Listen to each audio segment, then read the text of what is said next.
না তোর যেই টাকা দেওয়ার কথা ছিল সেই টাকা তাড়াতাড়ি ব্যবস্থা কর। যা টাকার ব্যবস্থা করে যাল ওটা নে নিয়ে ওর হাত পা টেকার বাইঙ্গা দে।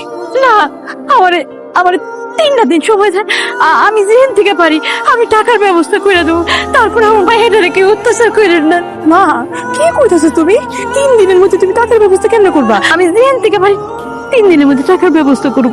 এই 3 দিনের ভিতরে যদি টাকা ব্যবস্থা করতে না পারছেন তাহলে কি করবো আমি নিজেও জানি না। দরকার লাগলে কিডনি 2টা বেচে টাকা নিয়ে আইবে। আমি যাইতেছি, আমার মায়ের কিছু করো না। এত কথা না কই আগে যান, আমার টাকার ব্যবস্থা করেন। যা, তোর মা যদি টাকা না লয় না তাহলে আমি যেন তোর চেহারা আমার বাড়িতে না দেখি। তোর মার লোক তুই বাড়ি যাবি গা। মনে টাকা যদি লইয়া রইতো না এত করে ঠিকই তোর মা টাকা লয়ে। আপনি সবসময় আমার লোকে কেন এরকম ব্যবহার? তোর মা আমি বাড়ি তুই আমার কাছ থেকে বাড়া। তোর মা টাকা দিব না এটা আমি ভালো করে বুঝতে গেছি। বাড়ি থেকে বাইরে আয় তুই। আমি তোমার টাকা লই আইছি।